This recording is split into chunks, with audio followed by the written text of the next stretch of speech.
A dog who refuses to walk can be frustrating, confusing, and honestly a little worrying. One day they head out the door normally, and the next they plant their feet, pull back toward home, or stop after a few steps, as if the whole idea makes no sense. To many people that looks like stubbornness, but in most cases walk refusal is not a battle of wills, it is information. Dogs stop walking for reasons, and those reasons usually fall into three broad categories. The first is fear, where the outside world feels unsafe or overwhelming. The second is discomfort, where movement or the environment seems unpleasant enough that the dog no longer wants to continue. The third is confusion, where the dog is not sure what is being asked, what is happening, or how to move forward with confidence. In this video, we are going to break down those three possibilities clearly and calmly. We will look at what fear-based walk refusal tends to look like, what discomfort can look like without jumping to conclusions, and how confusion often gets mistaken for defiance. We will also use a simple quick decoder to help you tell the difference between a sudden change and a pattern linked to the environment. The goal here is not to label your dog too quickly. It is to help you observe better, respond more safely, and avoid making the problem bigger by forcing, dragging, or oversimplifying what your dog is trying to communicate. By the end, you should have a much clearer way to read what a walk refusal may actually mean. Walk refusal is exactly what it sounds like. A dog resists starting a walk, continuing a walk, or moving through a particular part of the route. That resistance can show up in different ways. Some dogs freeze at the door, some walk a few steps and then stop. Some constantly turn back toward home. Others crouch, scan, pancake to the ground, pull away from the leash, or hesitate at very specific places. What matters is that the behavior is not random. Even when it looks inconsistent, there is usually a pattern underneath it. Dogs are constantly responding to what they feel in their body, what they notice in the environment, and what they have learned to expect. A refusal to walk is often a visible sign that one of those systems is under strain. Fear means the dog believes something about the situation may be unsafe. That something could be obvious, like traffic noise, a barking dog, or a busy sidewalk. It could also be subtle, like echoes in a hallway, a strange smell, a slippery surface, or a place where the dog previously got startled. Discomfort means the dog may associate walking, gear, surfaces, weather, or movement itself with something unpleasant. That is not the same as a diagnosis. It simply means the experience does not feel right to the dog. Confusion means the dog is unsure how to respond because the situation is inconsistent, the expectations are unclear, or the dog has not been helped to understand what happens next. A useful way to think about this is simple. Fear says, "I do not feel safe." Discomfort says, "This does not feel good." Confusion says, "I do not understand this." And sometimes, more than one of those is happening at once. If you are enjoying our content, for more clear and friendly tips on life with dogs and cats, like and subscribe so you don't miss the next practical tips. Let's start with fear, because it is one of the most common reasons a dog refuses to walk, especially in urban settings, after a startling event, or during sensitive developmental stages. A fearful dog is not being dramatic. They are trying to avoid what their nervous system reads as risk. Fear-based refusal often comes with a cluster of signals. The dog may freeze, lean backward, lower their body, tuck the tail, pin the ears back, flick their eyes around, pant when it is not hot, or repeatedly scan the environment. They may suddenly stop at certain sounds, like trucks, motorcycles, construction, or metallic bangs. They may move quickly away from one area, and then stop again when they realize they are still outside. Some dogs will accept treats indoors, but refuse them outside, which can be a clue that the environment is pushing them beyond their comfort zone. A key detail with fear is that the trigger is often linked to place, time, or sensory intensity. The dog may walk better on a quiet street than on a busy one. They may do better early in the morning than late afternoon.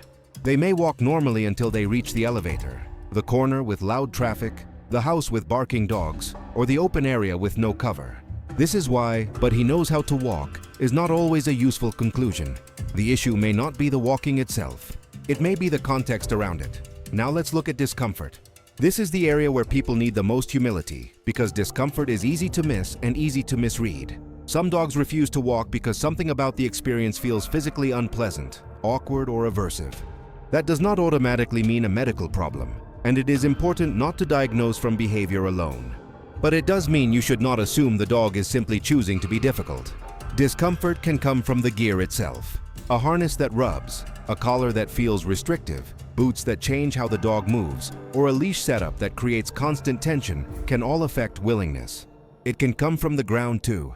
Hot pavement, icy sidewalks, rough surfaces, slippery floors in apartment lobbies, metal grates, stairs, and unstable footing can make movement feel unsafe or unpleasant. Weather matters as well. Heat, wind, rain, bright sunlight, and cold can change how a dog experiences a walk dramatically. For some dogs, the issue is not the whole walk. It is one part of it that consistently feels bad. Behaviorally, discomfort can overlap with fear, which is why people get confused. A dog may slow down, hesitate, sit, stop, or try to head home, but the pattern can be different. Instead of reacting strongly to sounds or visual triggers, the dog may resist when the harness comes out, struggle at the first steps, shorten their stride, keep stopping on certain surfaces, or seem less willing to move in bad weather. They may want to go out, then quickly change their mind once walking begins. They may do fine off-leash in a yard, but resist structured walks on pavement. Again, none of this proves a cause. It simply tells you the dog may be experiencing the walk as uncomfortable. Now to confusion, which is more common than many people realize. Confusion shows up when the dog is not clear on the routine, the route, the handler's expectations, or the meaning of the pressure they are feeling. This often happens with young dogs, recently adopted dogs, dogs new to city life, dogs transitioning from one home setup to another, or dogs whose leash experience has been inconsistent. A confused dog may stop and look back because they do not know where to go. They may freeze when leash tension increases because they have not learned how to follow that pressure calmly. They may plant at the door because going outside is still unfamiliar or unpredictable. They may also seem fine yesterday and weird today, simply because learning does not happen in a straight line. A dog can appear to understand a routine in one setting and then lose confidence when something changes. Confusion is especially likely when the refusal is strongest around transitions. The doorway, hallway, elevator, front steps, parking lot, or first minute of the walk can be much harder than the rest. Some dogs need time to process these change points. Others have learned mixed messages. For example, a person may encourage the dog forward one day, drag them the next, carry them on another day, and then stop walking altogether when the dog resists. From the dog's perspective, there is no clear, stable pattern to follow. Here is where the quick decoder helps. If the walk refusal has a sudden onset, especially in a dog who previously walked comfortably in the same places and at the same times, take that change seriously. Sudden change does not tell you exactly why it happened, but it does tell you not to dismiss it as attitude. A dog that abruptly stops wanting to walk is giving you new information.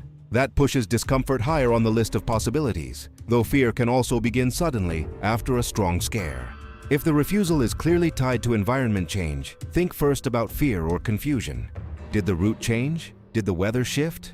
Was there a loud event recently? Did you move homes? Change walking times? Switch equipment? Start using a different exit? Add a busier sidewalk, elevator, dog-heavy park, or noisier street? When a dog refuses in one context but not another, the context matters. Another clue is recovery. A fearful dog often struggles until distance from the trigger increases, then shows visible relief. A confused dog often improves when the routine becomes simpler and more predictable.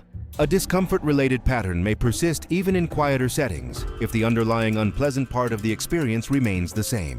Also watch for route specificity. Fear often has hotspots: the corner with buses, the alley with echoes, the building entrance with automatic doors. Confusion often clusters around process points, like gearing up, leaving the building, or choosing a direction. Discomfort can cluster around physical conditions, such as stairs, rough pavement, long distances, or certain weather conditions. It is also important to understand why forcing the walk usually backfires. When you pull a frightened dog forward, you may increase panic. When you drag a dog who's uncomfortable, you teach them that their signals do not matter. When you pressure a confused dog, you often make the whole process less clear, not more. What looks like compliance in the moment can turn into stronger resistance later because the dog learns that walks are unpredictable and hard to escape. This is why the old idea that a dog just needs to get over it often fails. Dogs do not build confidence through overwhelm. They build confidence through safety, predictability, and successful repetitions. The more your dog feels heard and supported, the more useful their behavior becomes as communication instead of conflict. One more point that matters. Walk refusal is not always all or nothing. A dog may want to sniff near home but refuse to go farther. They may walk confidently in one direction and panic in another. They may seem energetic indoors and hesitant outdoors. Those details are not contradictions. They are clues. They tell you the problem is not laziness. It is that something about this specific experience is not working for this specific dog. When you shift from, "How do I make my dog walk?" to, "What is my dog telling me about this walk?" the situation usually becomes much easier to decode. The safest first response to walk refusal is to slow down and gather information. Do not turn it into a test of obedience. Instead, notice when the refusal happens, where it happens, what changed recently, and what your dog's body language looks like right before they stop. Patterns matter more than isolated moments. Start by simplifying the walk. Shorter routes, quieter times, lower traffic areas, and easier exits can help you see whether the problem changes with the environment. If the dog seems worried outside the front door, do not focus on distance. Focus on calm exposure at a level the dog can handle.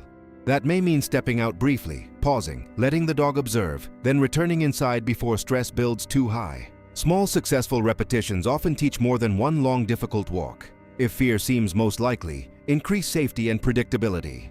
Give the dog space from triggers. Let them look without forcing them closer. Choose lower intensity routes. Use a calm pace and avoid adding pressure through leash pops, verbal frustration, or repeated commands. Reward-based support can help the dog build a better emotional association with the walking environment.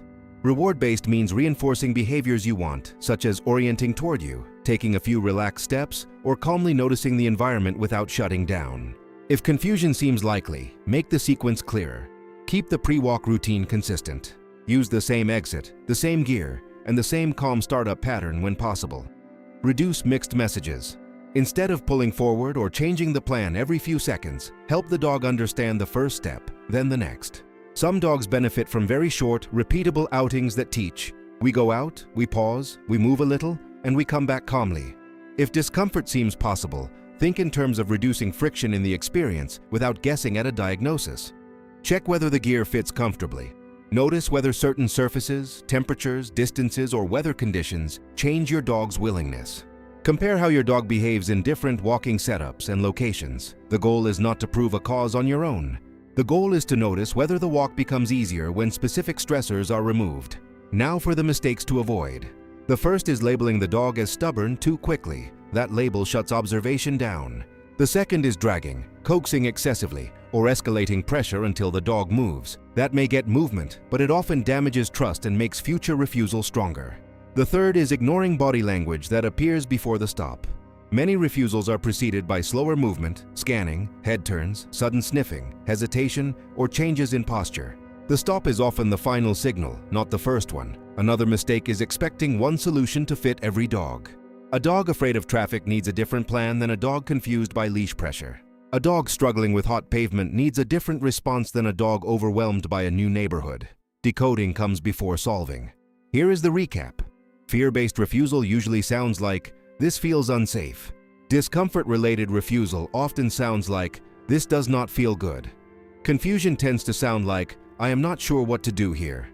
Sudden onset deserves attention. Environment-linked patterns deserve attention. Small details deserve attention. Your dog's refusal is not useless resistance. It is communication with a body attached to it, a history behind it, and a context around it. When you respond by observing instead of forcing, you give yourself a real chance to understand what is happening. And once you understand the why more clearly, your next steps become safer, kinder, and more effective. Have you ever noticed your dog refuse walks only in certain places, or only after something changed? Which seems more likely in your dog's case? Fear, discomfort, or confusion? This video is for educational purposes only. If your pet shows signs of illness, pain, sudden behavior changes, or distress, consult a licensed veterinarian or a qualified behavior professional. If you are enjoying our content, for more clear and friendly tips on life with dogs and cats, like and subscribe so you don't miss the next practical tips.